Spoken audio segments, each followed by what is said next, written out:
A new Star Wars journey begins in the place all good journeys begin. At, well, the beginning. This Star Wars Day, I'm excited to introduce the new Star Wars Canon Timeline podcast, where we will piece together the complete story of that galaxy far, far away in timeline order, from the dawn of the Jedi through the great unknown following the sequel trilogy. This is a podcast for both Star Wars superfans and complete newbies. Listen to the short intro episode now to hear how it works and what to expect over the coming weeks as we set the stage for the new television series The Acolyte, which we will be covering with weekly breakdowns.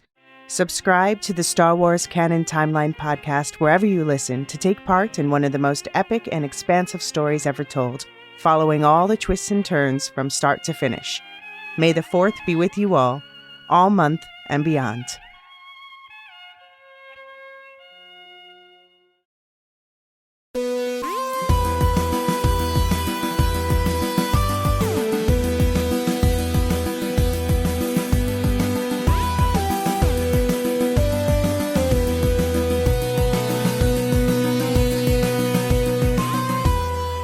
Welcome to the Sonic Screwcast. We're the Lorehounds, your guides to all of time and space. I'm John. And I'm Elysia, and this is our coverage of the BBC and Disney Plus series Doctor Who.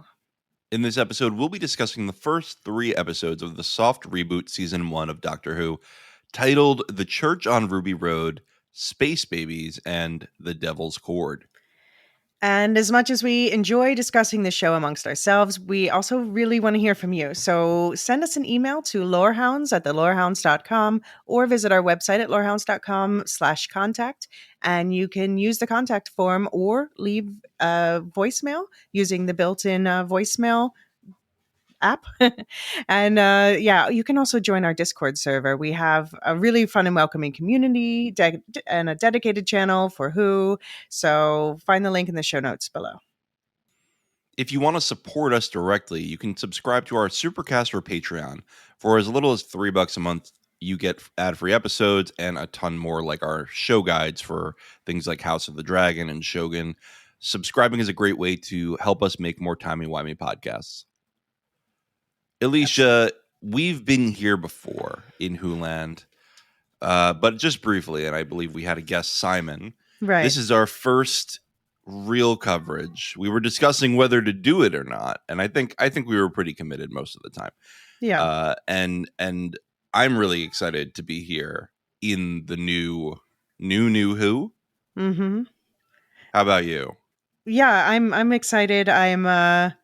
Yeah, indeed. We talked about it in the in the previous episode where we talked about the specials with David Tennant. But I've been following this series now for years. I've watched everything since 2005. Since the Ninth Doctor.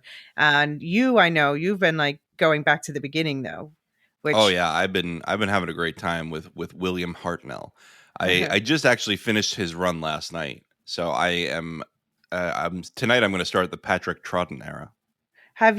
So you've met Susan, the granddaughter? Yeah, she's not even in the series that long, believe it or not. Okay. She's only in, I think, season 1 and a part of season 2. So that's why they've been able to forget her ever since. But, we'll talk about it as we go. But a lot of people think that backstory might play a role this season. Yeah, she, I believe she shows up in some of the later, like, reunion specials. Okay. So she's not just gone, but she is at some point dropped off in, I think, the 25th century after they defeat the Daleks at some point. Mm-hmm. And she falls in love with a guy living in the 25th century. And the Doctor's like, hey, this seems to be where you want to be. So I'm going to leave without you. I don't need you. It's all right. And he promises to come back, but he hasn't yet. Yeah, exactly. I mean, or has he off screen? Because, a lot of things, we learn a lot of things about the Doctor along the way that happened in between episodes, so to speak. Mm-hmm. Yeah, it's a good question. Yeah, so I was a big fan. I became a fan just before the 50th, like a year before the 50th, I would say. Mm-hmm. And then, I was big on Matt Smith. When Matt Smith left, it was hard for me to get into Capaldi. I stopped watching for a long time. Ahead of the 60th, I guess anniversaries are when I come back. ahead of the That's what 60th, they're for, I those binged. episodes. Yeah, I binged what I had already seen from Hmm. 2005 on, and finished I finished the 13th Doctor since our last podcast. So I've watched all of New Who, and I watched seasons 1 through 3 of Classic Who. Okay. Yeah, I had an ex got me into it during the Tennant era, and then I've been watching ever since. I actually don't think he does anymore. But yeah, I struggled a little bit during the Jodie Whittaker era, not because of Jodie Whittaker actually, but because of Sure. the chibnall part of it, the writing of some Yeah. of. um, but I loved her as a doctor, so I just found it like she was underutilized. But then there were some great ones episodes in that era as well. So, but I'm very excited about this new lease now. Yeah, I'm curious how much the acquisition by Disney is going to change the tone of the series. Do you see a change? I don't think the tone, I think it felt very Doctor Who, felt very Mm-hmm. BBC still. The budget definitely helps. Like Yeah, sure. it's a Mm-hmm. noticeable change in visual effects. Absolutely. Yeah. Yeah. What do you think about people? So this is supposed to be an onboarding point where people who have never experienced Who before can jump in, like the way that you and I did with the 2005 reboot. Hmm. Um, how do you think it's delivering on that as being an entry point for people who know nothing? I think it's a good entry point, but it'll be much more enjoyable if you've watched at least New Who. Okay. I think they do a good job of introducing who the Doctor is, introducing some of the central mysteries. Where did the Doctor come from? This idea of found family and whatnot. And I think that it's a natural progression for the 2005 series, but it's also, it repeats some of the comforts of the pilot and second episode of the 2005 series as well. And I'll get into that once we get into episode 2. Mm-hmm. Yeah. How about you? Yeah. I mean, I think that the Christmas special did well as sort of just a little teaser. A It taste of just Who, if you a will. taste of Who, yeah. And then the first episode of the official, I don't know whether to call it the first or the second episode, but Space Babies.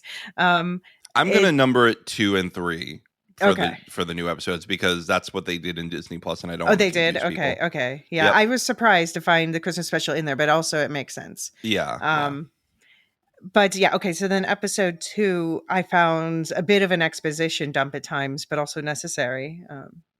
But I Yeah. hope, We'll get into it when we get there, yeah, but I do think that was quintessential Doctor Who. yeah, no, that's true. That's true. I watched the Christmas special, at Christmas, strangely enough, with my sister and brother-in-law, who are always Hugh curious, but never got into it. And I asked they didn't have time to watch the other 2 episodes, this weekend, but I asked them for their impression of the Christmas special as newbies, and just in case it's helpful to other people who are considering, like, I don't know, should I get into this? All Would right. you Does it have spoilers in it? It has very mild spoilers for the Christmas special. Okay. So we're gonna play this. If you want absolutely no spoilers, just fast forward like 2 minutes. So I knew that Doctor Who is a very long-running TV show with different actors as the main character, but the main character is always, I think, some sort of doctor who has magic or is able to use elements of the universe in a way that seems magical to humans. And I know he time travels. And I think that's maybe some part of how they explain the different characters or the actors they use throughout this franchise. And of course, I know he time travels in a telephone booth that's blue and it's called the TARDIS. What about you? What did you know going into it? A lot of the same things. I really just knew that it was some kind of like mystery sci-fi show that's been running forever. And a lot of it focused around a singular character kind of running around either solving mysteries or going on adventures and traveling in a blue photo booth or a phone booth. Right. Phone booth. So what seemed interesting about it was, I guess, the sci-fi mystery part of it. Just seemed like right up my alley with that, and a little bit of humor and kind of whimsicalness to it that just seemed really like a good blend of all those things. And it, since it had been running for a long time, just seemed that there was something to it that seemed interesting, and I always wanted to try it out. Yeah. The fact that it's been running for so long and has so many fans made it intriguing to me. Also overwhelming because it's been on for so long, and I'm one of those people who like plays a video game to 100% completion. So to not see the whole thing always felt like, well, if I can't watch it all, how can I possibly start? But I guess they do help with that by changing the character for each chunk of the franchise. It makes it easier to step in at different points so you don't feel like you actually have to have seen all of it. At least that's what I'm hoping as we get into this newest season, or I don't know, chapter of it. I'm not sure what they're called. But hopefully by making those changes with the different actors as the lead character, and I guess all the other changes that go along with it, maybe it makes it a little easier for someone like me to jump in and very late in the game. So we did see one episode so far. Yeah. The Christmas special. What did you think? I really liked it. I think going into it, all the basic information I knew was clear and answered, and then the story itself was kind of everything I was expecting. The mystery, a little bit of humor, heart. There's a whimsicalness to it, but still almost like tiny elements of horror with the little goblins and how they looked, and the Goblin King. And eating the baby. Yeah. Yeah, it was definitely more humorous than I expected. I think I expected it to be somewhere more like a Twilight Zone where it has a little more serious in tone. So I was actually kind of surprised it was so silly. And like the goblins were kind of ridiculous. All of it felt a little more ridiculous than I expected, which is fun. I think I just have to change my expectation for the rest of it. I'm not sure if this is what it was like before as well, or if this newer part of it just happens to be a little more goofy. But I did feel that the first episode gave a story that felt complete. I thought it was fun with the emphasis on coincidences, or whether they really are coincidences. And I also love any kind of introduction of the butterfly effect in anything. So when they have a bit on like going back and changing time in the past and how much it can change current time, and then trying to undo that, I do like that when they introduce it into movies and shows. I think it's a fun thing to consider, of how just the smallest action can change so much. Even though this was really just one baby not being adopted, changed a foster parent, but that then changed dozens of foster children. So, I don't know, do you think you'll keep watching? I would definitely like to keep watching, yeah. Yeah, I am intrigued. I will go into it maybe with lower expectations, knowing that it's a much sillier show than I expected. But I think it could be something fun to watch and see where they explore and what adventures they get into. You with me? Yeah. All right, let's do it. Looking forward to it. Well, thanks for calling in, Ashley and Jose. Yeah. Do you think my sister sounds like me? Yeah, a little bit. Different timbre of the voice a little bit, but I can definitely hear the relation. Yeah, people used to get us confused on the phone all the time, and my mom too. But yeah, funny. I can say completionist syndrome definitely runs in the family. Yeah, I hear you. And I feel that too, and that's why I'm currently binging 60 years of TV. But as much as you can. What's available? Like season 3 only had like 12 episodes. Season 4 only has like 6 episodes that you can watch right now. But anyway, something that I really was struck by in that voicemail was this magical thing that kept coming up. Mm-hmm. Because magic was never really a thing in Doctor Who. It was very, this is all science. You just don't understand it yet. Yeah. Oh, but it's soft sci-fi. But I think when she rephrased herself and said using elements of their surroundings in a way that appears magical to other people, I think that's more what it is. Well, what I was gonna say was I do think that this new series Is more magical. is more magical. It's Mm-hmm. exploring these things that the Doctor doesn't really understand. Like the language of ropes. Yeah. The language of ropes. And I again, I'm trying to stay spoiler free before we Mm-hmm. take a break, but uh especially episode 3, I think really confirms that this season is going into the rules of the universe are bending and magic is possible. And Right. that's interesting because it's a new story in Doctor Who. Mm-hmm. So that would be the change of tone. Yeah. Yeah, But I yeah, do. I do think the silliness is part of it Mhm. for sure. Yeah, and it's important to know that it's silly going in because you need to turn off your more serious brain with this. You know, you shouldn't be analyzing the science, but if you just like go in for the ideas and there's some surprising moments of depth and a lot of fun. Hmm. So yeah, Yeah, I I know. think that there's a lot of like morality plays in it, Hmm. and like you said, it's technobabble, right? Right. It's not real science. You just have to go with it. Just take the Doctor at his word. Yeah. Yeah, and they do. I'm glad that in episode 2, Space Babies, they do clarify things like whether he's a medical doctor and what kind Hmm. of booth the TARDIS is and things like Right. that, because especially Americans will not know the latter. Right. Especially I heard phone box in that voicemail. Yeah. It's a police box. It's a police Yeah. box. This But was a we thing don't, that I mean, existed in in mid the 20th UK. century Yeah. England. Yeah, exactly. But yeah, if they keep watching, I'll keep asking them for their impressions as the season progresses. And yeah, given what my sister said about the butterfly effect, I definitely want to hear her reaction to Space Babies. Yeah, definitely. I heard that. I was like, ooh, you don't like the Yeah. opening. Mm-hmm. All right. Can we give some spoiler free impressions of the first 3 episodes? Yes.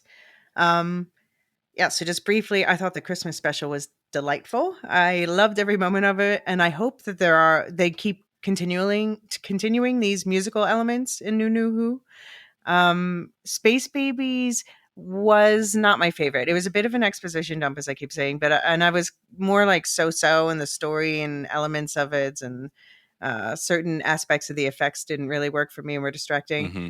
But that's kind of like par for the course for watching Who. Some you're gonna like more than others, but I worried about it a little bit as a first impression. But then they totally made up for it with the Devil's Court. I'm so glad they released both episodes Yeah. because I mean, the Devil's Court is one of my favorite favorite entertainers playing a villain for the ages. So yeah, that just really nailed it for me. What about you? Yeah, the Christmas special I was mostly really positive on. I think that the some of the song parts I was cringing a little bit, and Mhm. especially because this was sort of the first impression of Disney Doctor Right. Who. And I Hmm. went, "Oh no, is this going to be like the thing? Are we going to do like silly songs all the time?" Oh, please make it the thing. Oh no, I'm not a huge fan of that. But I did really enjoy there's another musical number in episode 3 and I really enjoyed that. Hmm. So I think that as long as they do it well, it'll be Right. fine. Right. Space Babies, it started off strong and it just kind of it had its ups and downs. And I Hmm. do think some of the social commentary was a little on the nose. Not that I Hmm. don't want social commentary in Doctor Who; it's always been there. That's like a core Right. identity in the show. But I do think that it was a little bit like here is the message of the show, Right. and that bothered me a little bit. But uh, overall, I think it was a good introduction to the Doctor and the lore of this universe. And they keep doing that as a gradual reveal of information through the first couple episodes. Hmm. And then the Devil's Chord, like you said, this new villain is just the best villain they've made in years. Like the best original villain they've had in years. And I'm so excited to see where this is going. I'm so excited for the broader implications of this category of villain that they're Right. introducing. And I can't wait to see more. Yeah. Yeah, I'm excited too. It makes it feels like there's a fresh vigor in Hmm. this, new season. So I'm very excited to see how it plays out. Yeah, and I just want to say overall, Shooty is killing it Oh as the yeah. Doctor. Mhm. Incredible performance. Really, like immediately feels like the Doctor, but in a Yeah. new vibe. Yeah. Which Feels like it's the as it Doctor should just be. like just like having his fun era. Yeah.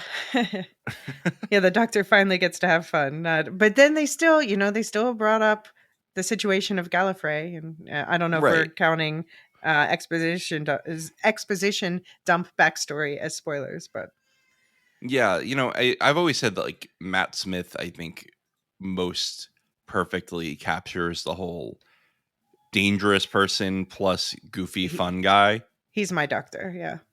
And David Tennant will always be my doctor, but Matt Smith, I think, better captures that balance. Mm-hmm. We haven't seen that sort of rage within the 15th Doctor, and I wonder if that rage has been sort of dug deeper into the sadness that it was the whole time. Yeah, or maybe just they said they wanted, that something about the bi-generation, which, go back and listen to our 60th anniversary special coverage if you want to know what that is. But they said the point of the bi-generation was supposed to be about giving the doctor time to refresh and not be so haunted going into the new series. So I guess that's the vibe, it's just someone who's like, I've been through tough stuff, but I've healed and I'm ready to Yeah. take on the world again. But even when you've healed, it doesn't go away, right? Like No, you never fully there's let still that go. scar tissue. Yeah. And I think we see that in Space Babies especially. Yeah, I agree. All right, why don't we take a quick break? When we get back, we will get into full spoilers for the new season.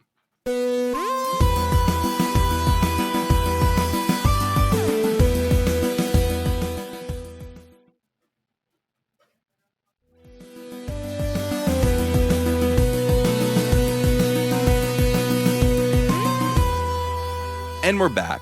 All right, so I've recapped, the brief synopsis, all 3 episodes. So I'm going to go one at a time, and then we can talk about our thoughts. Okay. Episode 1, The Church on Ruby Road. On Christmas Day 2023, the Doctor meets a young woman named Ruby Sunday, named after the church she was found abandoned on at Christmas Eve 2004. When Ruby's adoptive mother gets another baby to foster, it is kidnapped by goblins who intend to eat it. The Doctor and Ruby save the baby in a musical adventure in the sky. The Doctor goes back in time to save Ruby as a baby, seeing a mysterious figure place her in front of the church. In 2023, the Doctor tries to leave, but Ruby bursts into the TARDIS. Ruby's neighbor, Mrs. Flood, gives a knowing look to the audience. What, you've never seen a TARDIS before? Yeah, okay. So who's Mrs. Flood? Is that just Susan? I mean, this is the question, but then why play the games? But yeah, so I don't know. Also, another thing that people are keeping an eye on is that there is an actress whose real name is Susan Twist, and she has been showing up in the background of each episode as a different character. So do you think that they're above casting someone called Susan Twist to place? It might be just a fun coincidence. But they have her showing up in each episode so far. Oh no, I just mean it might be a fun coincidence that her name is Susan. That's her name. Yeah. Mm-hmm. No, yeah, there's definitely a reason that she's in the background. Either that or it's Ruby's mom. Yeah. And maybe Ruby's mom is Susan, right? Right. Is but Susan then who's Foreman. Mrs. Flood? It's confusing because here's the thing. When Doctor Who first came out, the Doctor wasn't even necessarily an alien. The Doctor was like probably just meant to be a human genius from the future. Mm-hmm. And so Susan had a first and last name. But from the beginning, they're like, oh, Dr. Foreman. He's like, oh, that's not my name. So it's very confusing what their intent was with it. But I think Susan really was like kind of meant to be a human at first. And boy, did they write her as a stereotypical 15-year-old girl in the 60s. She was not very well written. She was almost always like fainting and having a hard time with everything. And it's a shame because I think that it would be interesting to see, the Doctor's daughter as a more, strong-willed person who is able to hold her own.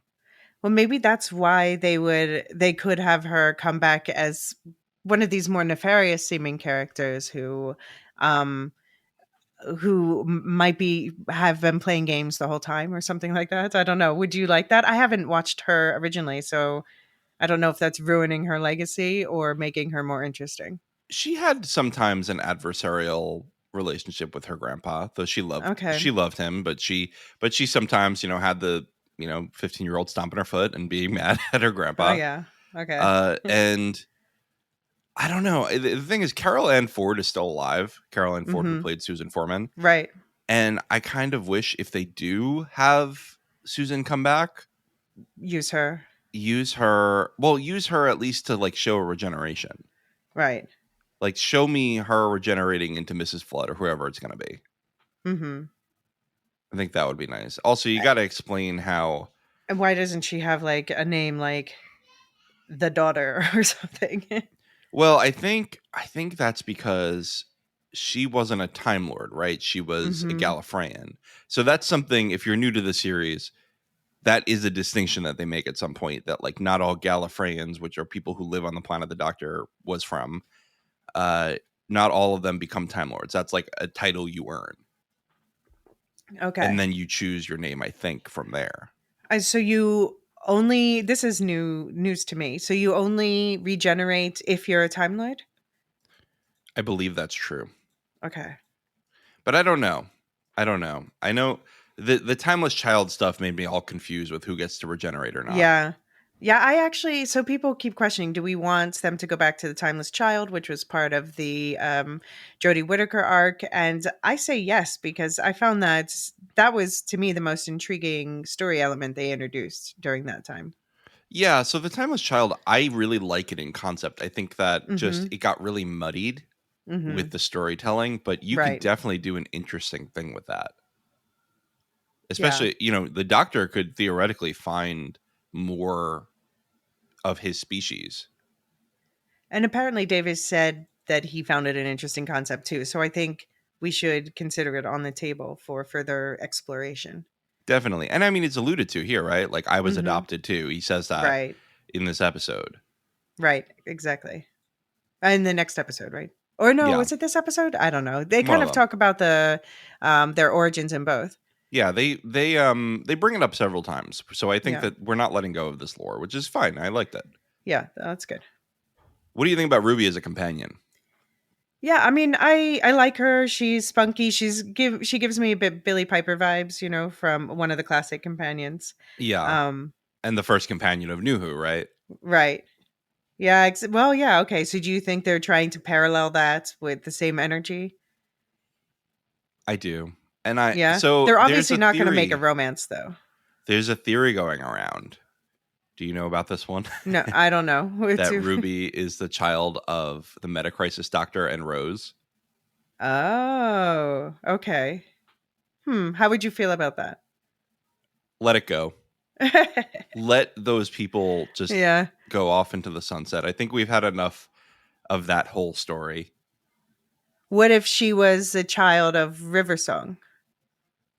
I'd be okay with that. I am a big Riversong stan. I love Riversong too. I'm depressed that she's gone. Mm-hmm. Well, I hope that she comes back in some way. Yeah. Yeah, never gone forever in Who. Yeah, exactly.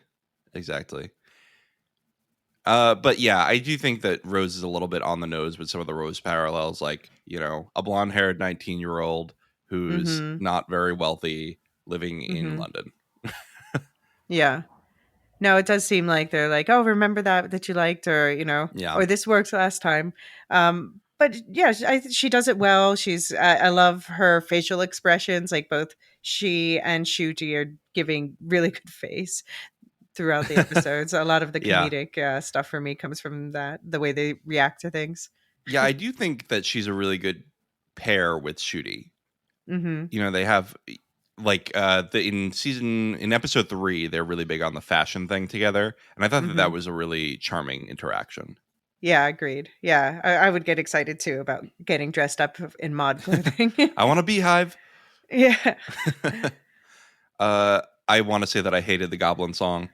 It felt Disneyfied. Okay, but I liked it. That's fine. Because it was a Goblin song. It was Disneyfied, but it was about eating babies. It was about eating babies, and I'll give you that. But I don't need a song about eating babies. I didn't need it, but I was glad I got it. Okay, fair enough. Fair enough. I thought it was overall a really good episode. It's an interesting mystery regarding Ruby's identity, but I have heard a critique from the adoption community Okay. that the only story they ever tell about an adoptee is who are my parents. Oh, that's fair. And I agree with that. Yeah. Do you like this as a mystery box for the season? About who her, I mean, I guess it depends how it resolves. If it's just being strung along for nothing, then meh. But Yeah. if they, milk some interesting character twists out of it, then it could be very exciting. So it's too Yeah. soon to Well, say. I think we only have 6 more episodes, right? So, Right. It's going to go you know, quickly. yeah, so it's not going to be dragged out too long. And we know that she's not going to be past season 2, right? Well, we don't really, we thought that she might be being replaced with a new companion, but then we Oh, could also be that they're just adding. right.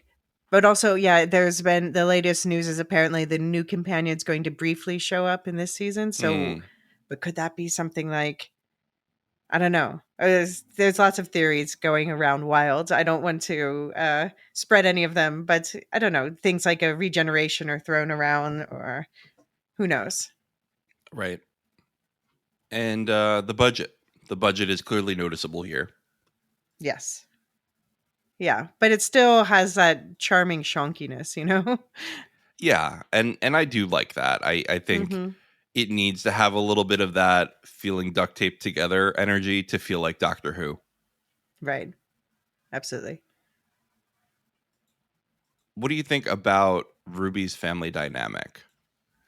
Um, I loved her grandmother in the Christmas special, and my biggest disappointment of the first two new episodes of episodes 2 and 3 is that she didn't get enough time to, you know, she was my favorite part of the Christmas special, and then she was barely in the other two episodes. Yeah, she was a lot of fun.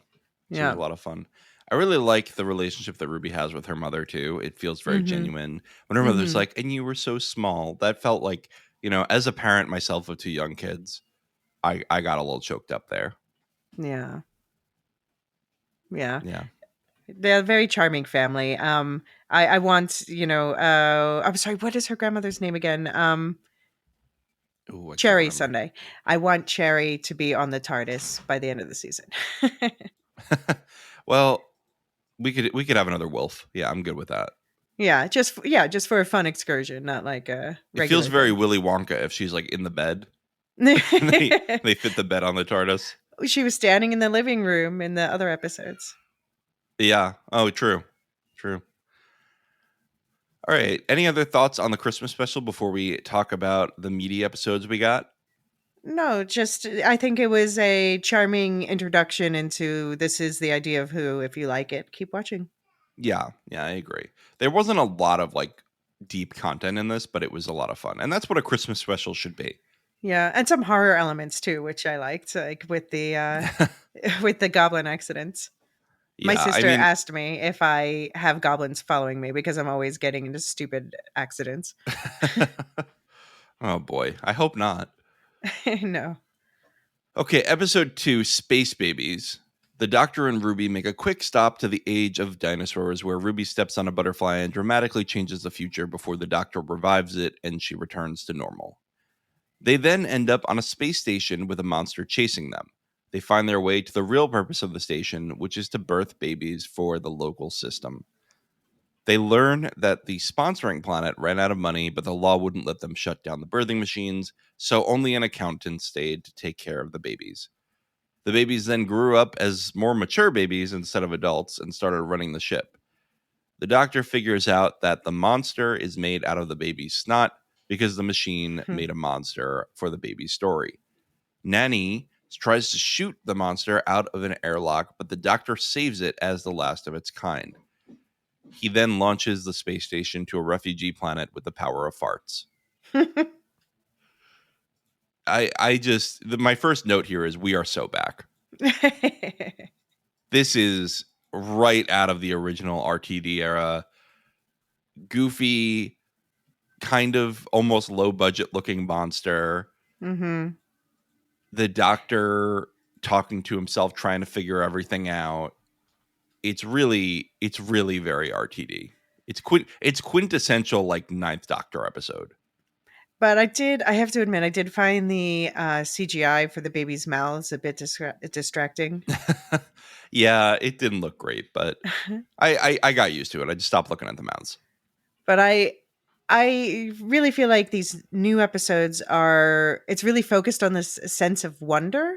So I see why this magical feeling like we were talking about, and it's Mm-hmm. got more of this fairy tale feeling overall, which I think is part of it. It seems a lot of it seems very focused on folklore and fairy tales, going back to the 60th anniversary special with the counting of the salt.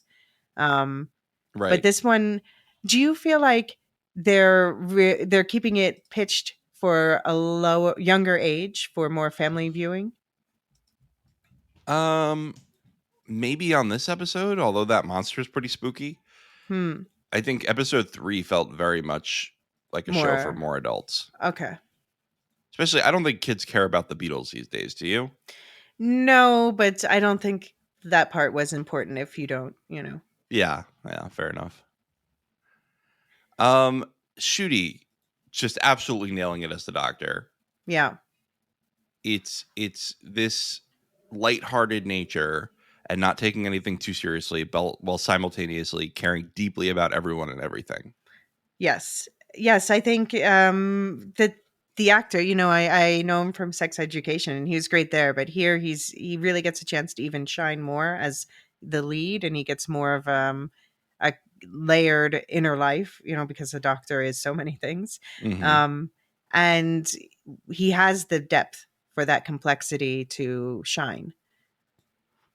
Yeah, I think Right. he's absolutely nailing it. All the little micro expressions and I love the details of the costuming too. Like I noticed they apply a sort of shimmer to his face just to give him that extra, this is someone who just glows, magical Yeah. quality. Yeah. And I gotta say, he rocks the mustache. Yes, Really absolutely. rocks the mustache. I Very wish I could dapper. rock a mustache like that. Yeah. I love in general that they're letting the Doctor now change clothing every time, and yeah. Yeah, it's not just, 9 wearing a leather jacket into everything. Right. I really Yeah. loved the "Why am I scared" thing, Mm-hmm.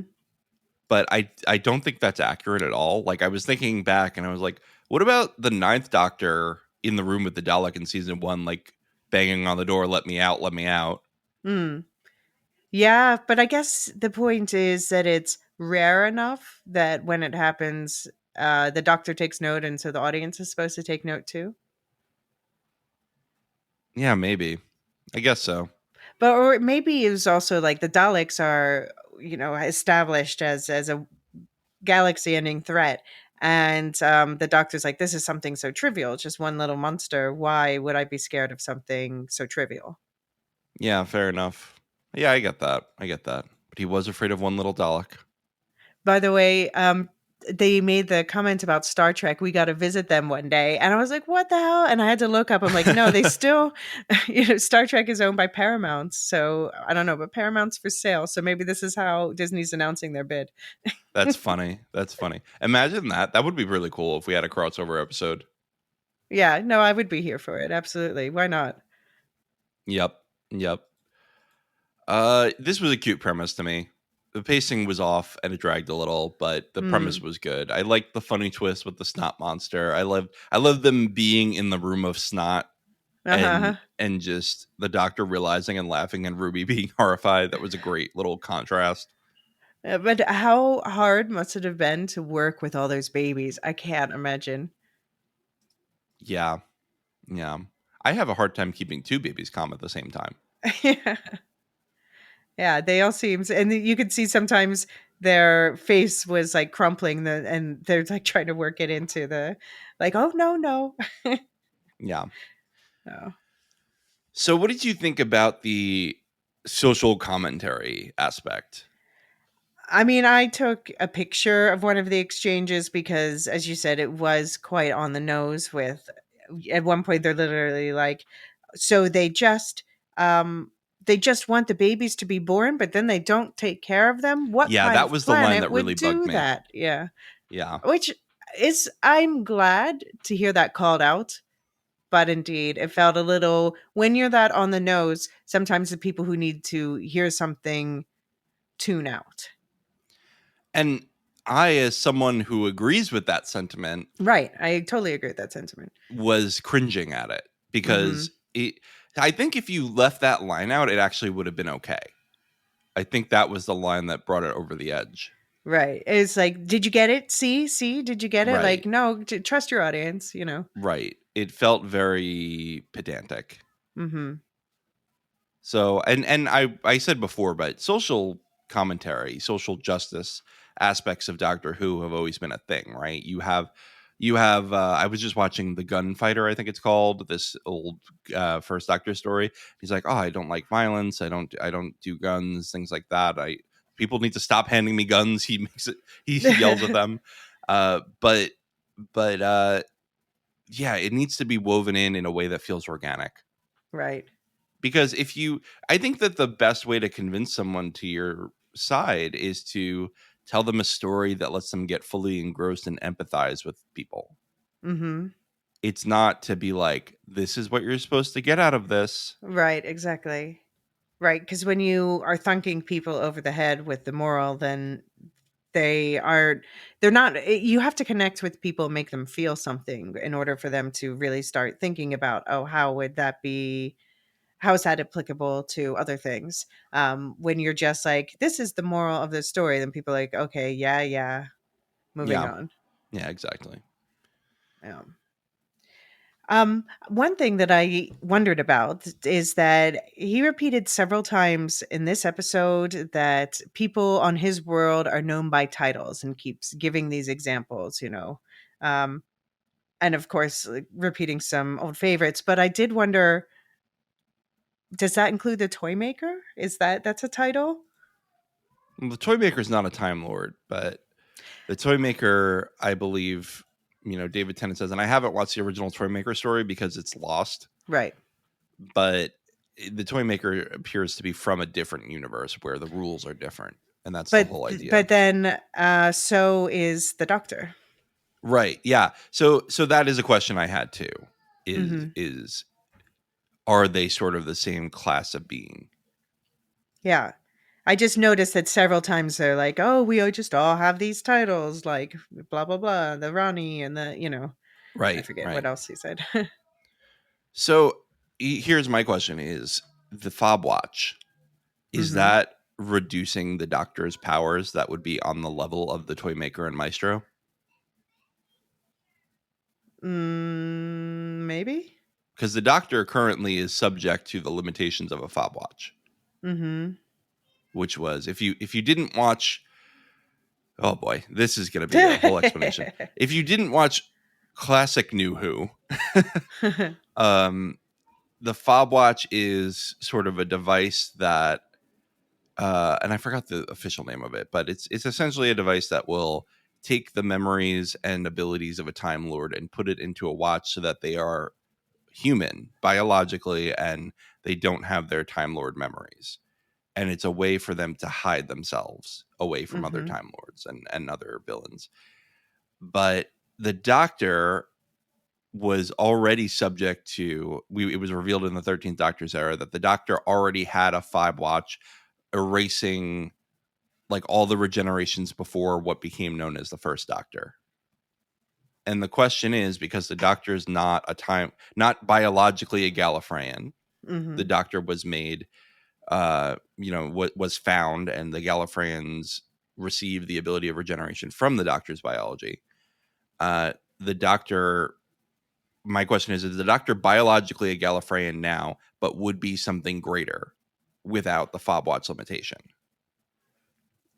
I mean, that is a valid question, but didn't the doctor recovered most of what they stored away in the fall watch, right? Or am I remembering that correctly? The Or Doctor never opened it. oh. The Oh, Doctor tossed it into the center of the TARDIS. okay. So you think, yeah, that maybe we're got celestial power waiting there. Yeah. Okay, could be. I I mean, yeah, wonder if the Doctor is going to need to. What? Ooh, here's a cool climax. The Doctor opens it, uses it, and is like, "This is too much power for anybody," and then uses the fob watch again. wait, opens what? And then Opens the fob watch, like gets Uh-huh. it out of the center of the Oh, TARDIS. and then put You could stuff do a back in? whole episode where they go into the center of the TARDIS again, Okay, and okay. they find it, and then Mhm. the Doctor uses the power of a Celestial to defeat the Celestials. Right, and then puts it back because this is nobody should have this much or shares it again, like happened with Donna. Mm. And Anyway. then Ruby regenerates at the end of the season. Now we're cooking. Now we're writing the series ourselves. Overall, I thought this was a mid-tier episode. I don't think it's going to go down in the greats of Doctor Who, but it was good. Yeah, I don't know. I think I was slightly lower on it than you, but as I said, the episodes on either side of it more than made up for it for me. Fair enough. Why don't we talk about that third episode, The Devil's Chord? A powerful being called Maestro is freed when a secret chord is played. I heard there was a secret chord that David played, and it pleased the Lord. The baffled king composing. Hallelujah. She travels time, stealing music from musicians until there's no more music in the world. The Doctor and Ruby arrive in 1963 to see the Beatles record their first album at what would become Abbey Road Studios. When they get there, the Beatles and other legendary musicians can't play well at all. Ruby plays the piano and attracts Maestro, who the Doctor and Ruby escape from. The Doctor shows Ruby what the future looks like without music, and London is destroyed. They end up in a musical battle with Maestro when Maestro forces a secret song from Ruby's soul, which is Carol of the Bells. The Doctor almost completes the chord to banish Maestro, but hits a bad note and is captured. The piano goes into the path of John Lennon, who plays the final note and finishes the chord to banish Maestro. Yeah, I mean, first of all, we have to point out that Jinx got to play the Doctor Who intro, or Maestro played the Doctor Who intro, which was a great way to open the episode. Just like sets the tone, like this is who's in charge for this episode. Right.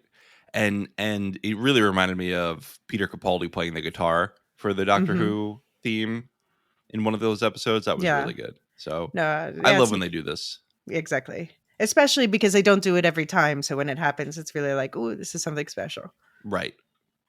What'd you think of this episode overall? Yeah, I mean, I thought that this was a really fun one. Of course, it gets a little hokey at the end with Ruby's soul song or whatever, but and being held up by musical notes. But this is, quintessential Who, as you said. I love between this and the Multiverse of Madness. I love the new prevalence of music fights. Yeah, I really liked the music fight here because it wasn't filled with like stupid lyrics and whatnot. Like that was cool. I really enjoyed that. Yes. No, this was good. And by the way, did you notice when Maestro showed up? Of course, this is explained by the end of the episode, but we got the giggle arpeggio that we got from the 60th anniversary. The ha ha ha ha ha ha ha. Right. And the Doctor calls it out right away. He's like, "Oh, no, we're not doing this. I gotta run." Yeah. So it was. I mean, we get explained by the end that that Maestro is a child of the toy maker, but yeah, that it actually kind of retroactively explains. I don't know. I guess it just there's explanation on both sides why they would have that arpeggio, because the toy maker, of course, was taking it from like the pop up thing, and Maestro is obviously musical. Yeah.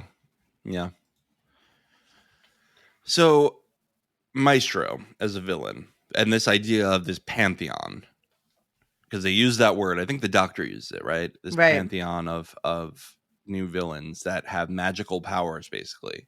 Mm-hmm. Who's next? Yeah. So you think there's going to be another kiddo showing up or something? I think, it's the pantheon of children of the toy maker. Right. I mean, I feel like I should be looking at the episode names to see if there are any clues. But so we've had toys, music, something else playful that speaks to the human soul. I don't know, maybe some sort of writing muse. Ooh, that'd be good. Maybe they could like control you via writing your story. Mm. That'd be Maybe the fun. comedian shows up. Mm. Or the comedian. Yeah. Maybe Sorry, they I'm doing a keep. Watchmen reference. I wonder if they're going to keep the having the North American accents for this pantheon. Yeah, I wonder why that is a thing. I mean, maybe it makes sense if they're all coming from the same place, but I guess on the one hand, it's to appeal to the new American audience, like, oh, Mm-hmm. here are some celebrities from your side of the world. But then on the other hand, it's also kind of funny to make it's a British show where the Americans or the Canadians are the are the The villains. villains. Yeah, and may I say, the show has come a long way in depicting American accents because I'm watching The Gunfighter last night, and literally they have an American accent saying that somebody went mental, and I'm like, Oh no! Oh that's no! not something we That's say over here. Yeah, they were just like, all right, get the Brits to pretend to be Americans. yeah. No, no, no. Let's get the real North Americans. Right, right. um I just loved, though, for our main two, the looks on their faces. This was the episode where I especially was enjoying their reactions, especially like when the Beatles started singing that dog song. Yeah, and they were like, oh God, They're like, oh no, oh no, no, no, no, no, no. something is up. And I Yeah. and I did like the interaction when Ruby's like, "Oh, can we see the Beatles make their first album?" And she thinks that he's disappointed at first, and then Hmm. he's just like, "That is the greatest idea. Why haven't I done that?" Yeah. No, fair enough. Why have they never gone back to the Beatles? Well, I mean, Yeah. they have. They've been included in other ways, but yeah. Hmm. Hmm. Well, I thought it was honestly hilarious that they did a whole Beatles episode with no Beatles songs. Yeah. I mean, I guess that's probably a rights thing. It's probably very expensive. I don't know what it is now, but back when I was in school for music production, I was told by professors in the industry that like you could not just license one Beatles song, you had to license the full catalog, Oh man. and it started at $1 million, Oh. and that was like 10 years ago. I think it changed ownership at some point. I don't know if that was before or after that, but Yeah, Michael Jackson owned a large portion of it, and I think the Beatles have it again. I think McCartney has it again, okay. but I could be wrong. Yeah. But regardless, I would expect Beatles songs are expensive to Yeah, license. but I love the lore behind it, right? Like this was an Hmm. in-universe explanation of why you don't Right. actually have Beatles songs, and that was really clever. Yeah. No, I agree. No, I think they handled that well. I mean, I guess I expected like the Beatles to be in on the adventure, but I think it's probably better that they weren't because Hmm. then it might have been distracting. Like, I don't know, that would be a little gimmicky and you're expecting them to be mimicking the real ones. And Right. that's You not the don't you vibe. don't want Paul sitting there the whole time like, "Doctor, what are we Yeah. doing?" Exactly. Yeah. Yeah. So a question I had lore-wise is this the consequence of Gallifrey's destruction? Hmm. Because something that I've seen posited online is that Gallifrey was sort of holding this almost like in the MCU, the sacred timeline. Like this Right. there is, different universes can't just come in here. Hmm. There are walls of this universe, there are rules of this universe, and without the Time Lords holding that together, now people like the Toymaker and Maestro can come in.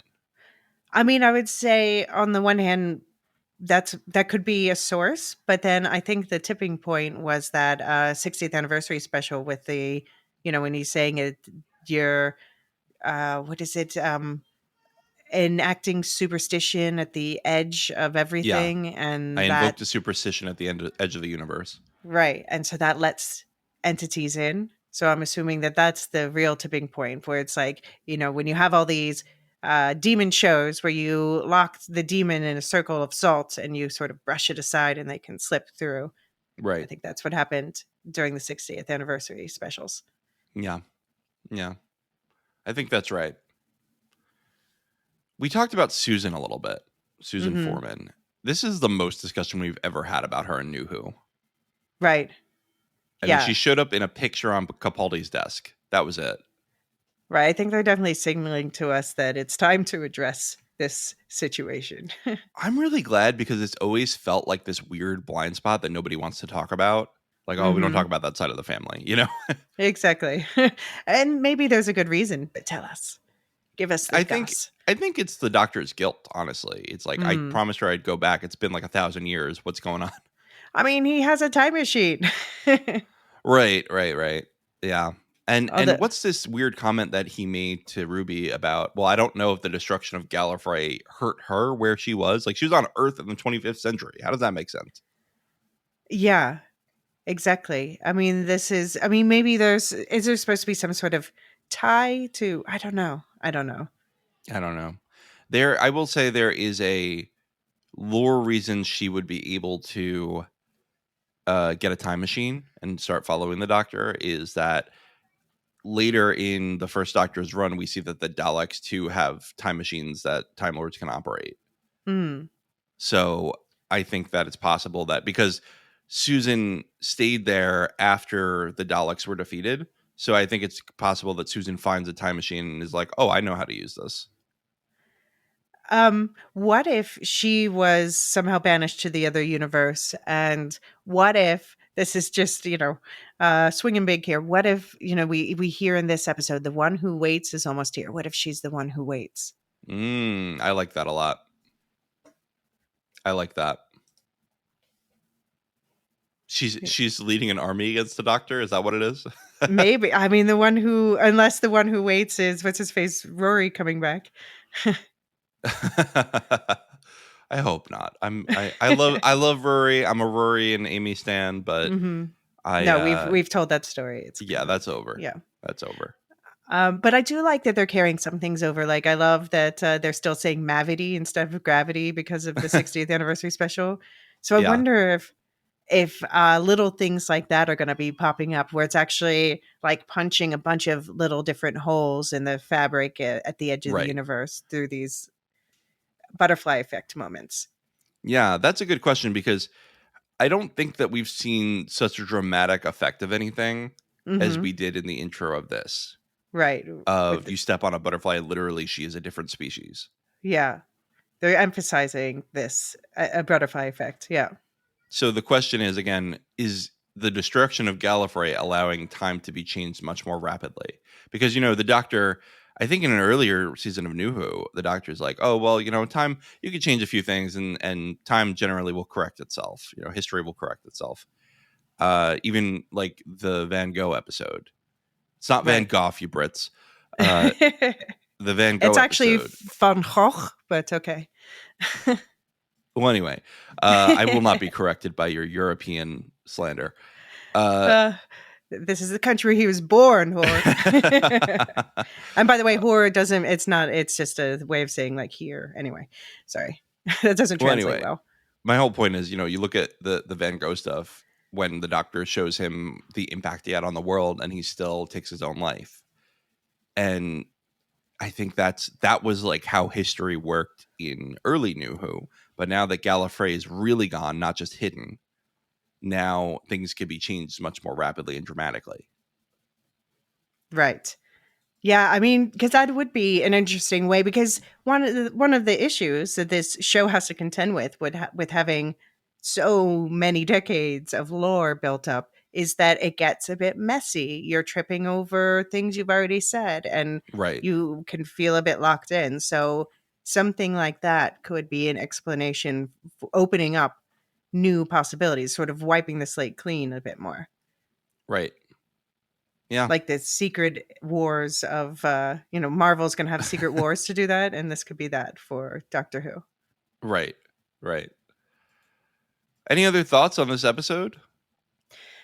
Just I hope that I would love to see the toy maker and I would love to see Maestro back again. So I'm hoping that maybe at the end of the season, there's some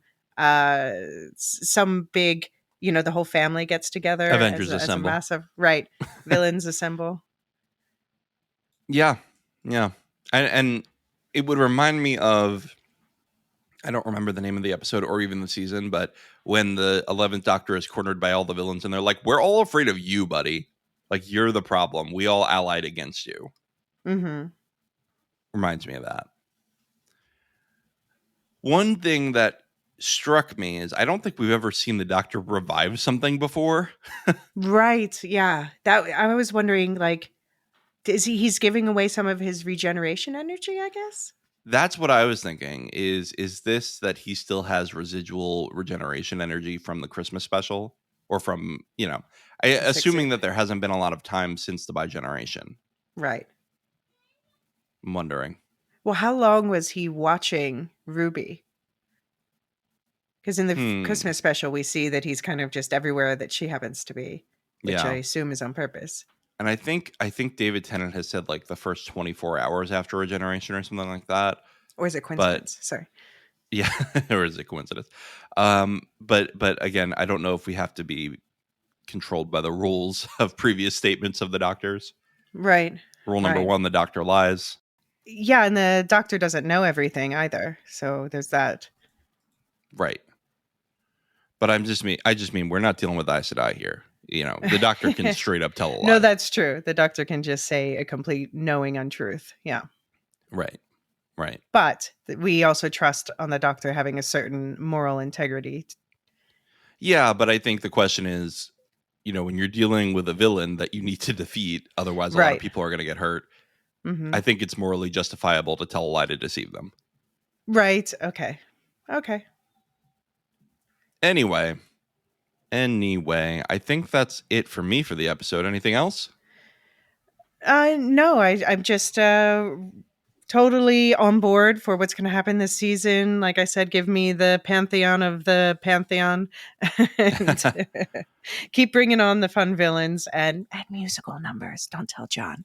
Yeah, I didn't mind any of musical numbers except the Goblin song. Goblin. So yeah. I think I'll be okay if they do that.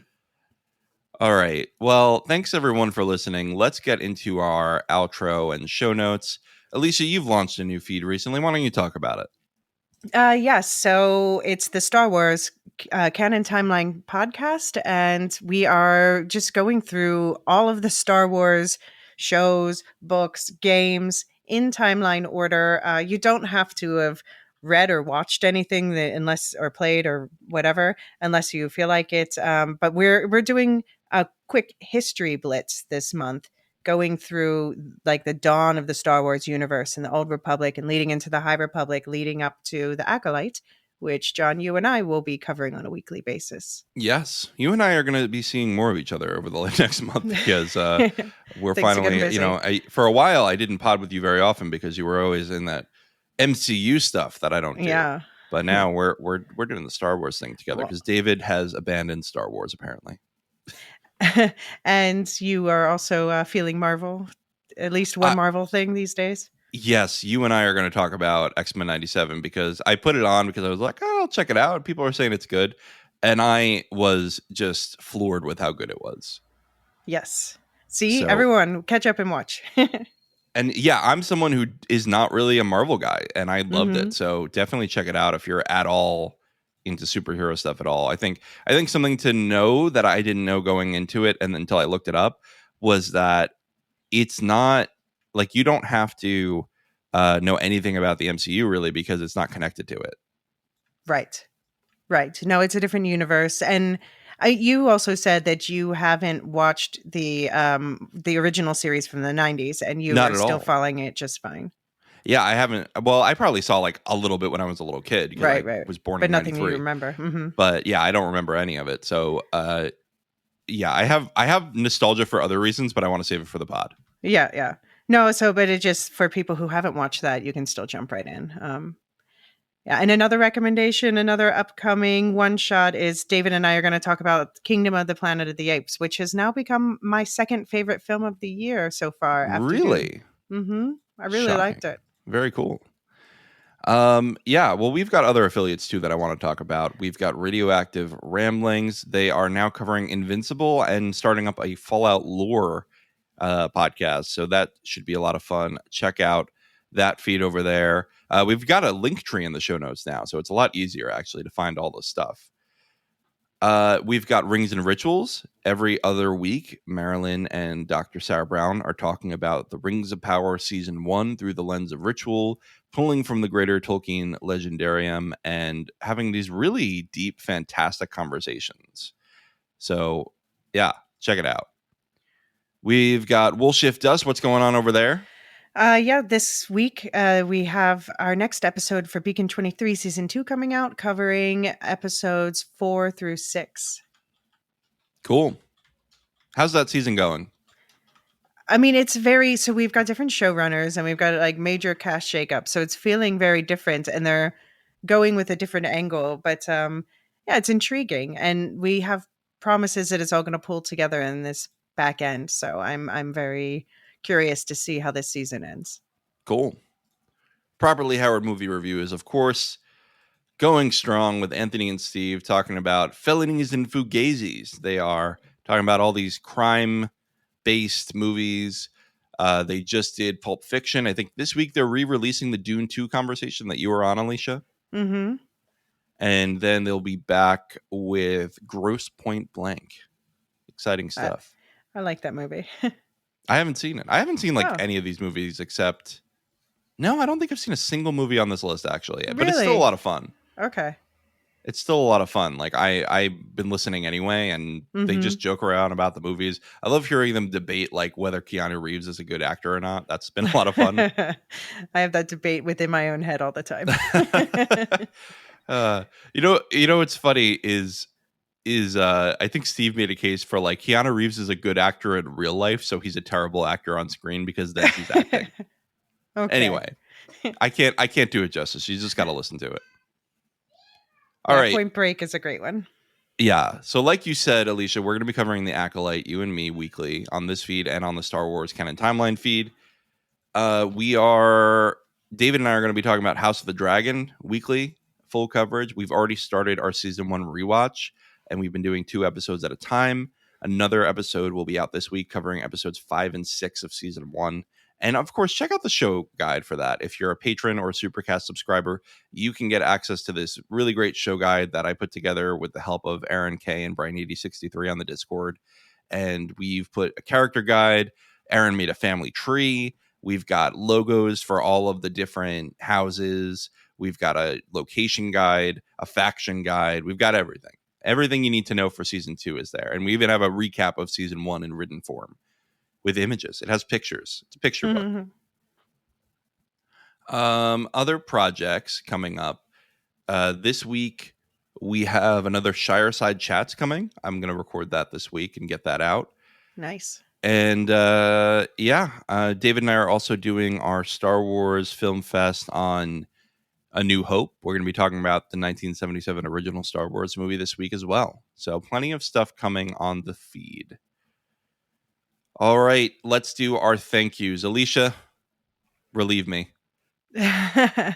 All right, so we've got first to thank our Discord server boosters, Opus in the Machine, Gnarls, Aaron K, Tiller the Thriller, Dork of the Ninjas, and Duve71, and then always our lore masters who make all this possible, Samartian, Michael G, Michelle E, David W, Brian P, Nick W, SC, Peter OH, Bettina W, Adam S, Nancy M, Duve71, Brian 8063, Frederick H, Sarah L, Gareth C, Eric F, Matthew M, Sarah M, DJ Miwa, Andra B, Kwong Yu, Jedi Bob, Nathan T, Alex V, Aaron T, Sub-Zero, Aaron K, Dally V21, Mothership 61, Gnarls, and Forever Last, Adrian. I love the special requests. If anybody else has them, then they can't conflict with the existing special requests. So I'm going to say that. But if anybody else has them, we're happy to incorporate. Keeps it fresh. Yeah, exactly. Keeps us giggling. So a lot of fun talking to you about Doctor Who, Elysia. I think this is going to be an exciting season. I wonder if I can convince you to come back more frequently than we've already discussed. But I know we're both busy. Yeah, well, let's play it by ear, but it's a promising season, and I hope that lots of people are going to be using this new entry point as an excuse to get on board. Definitely. And I think next episode's written by Stephen Moffat, right? Right. Yeah, that's going to be a big deal. Yeah. So I might call you up and say, Elysia, I need to talk about this. Yeah, we might. Yeah, we might have to, just because, especially for that one. That's the one that I'm most curious about going into this season, to be honest. I think too, this show is not so dense where we have to do a full scene by scene recap, and we could have like a quick half-hour pod on a single episode, and I think that would be good. That's true. Yeah. You make a good point. I'll sell you on it eventually. I'll recruit you to the TARDIS again. All right. So I just want to say, because I didn't do the pitch earlier, and I don't want to forget to say that the Patreon Supercast stuff gets you for as little as $3 a month. You can get early and ad-free episodes. Like this will go out, I think, a day before the public feed. You will get the show guides. You will get the show tracker, where you can see a timeline view that David made, where you can see everything that's coming. And you get some exclusive episodes like Second Breakfast, which Alicia's now on, where we talk about everything and nothing, and we talk about a breakfast food every month. And I think we're doing a poll this month that patrons are voting on. I was going to campaign for a particular movie, but we said we weren't going to say who voted for which. Fair enough. So we've got Scott Pilgrim versus the World, Eternal Sunshine of the Spotless Mind, and Zoolander competing for the movie that we talk about on Second Breakfast. So if you're a patron or Supercast subscriber, get on that poll. It's a great time. And if you're not, you could still vote in the poll for, I think, another few days. So get on it quick. Thanks, everyone, for being with us on our journey through time and space. We will see you next week. The Lorehounds podcast is produced and published by the Lorehounds. You can send questions and feedback and voicemails at thelorehounds.com/contact. Get early and ad-free access to all Lorehounds podcasts at patreon.com/thelorehounds. Any opinions stated are ours personally and do not reflect the opinion of or belong to any employers or other entities. Thanks for listening. A new Star Wars journey begins in the place all good journeys begin. At, well, the beginning. This Star Wars Day, I'm excited to introduce the new Star Wars Canon Timeline podcast, where we will piece together the complete story of that galaxy far, far away in timeline order, from the dawn of the Jedi through the great unknown following the sequel trilogy. This is a podcast for both Star Wars superfans and complete newbies. Listen to the short intro episode now to hear how it works and what to expect over the coming weeks as we set the stage for the new television series The Acolyte, which we will be covering with weekly breakdowns. Subscribe to the Star Wars Canon Timeline podcast wherever you listen to take part in one of the most epic and expansive stories ever told, following all the twists and turns from start to finish. May the 4th be with you all month and beyond.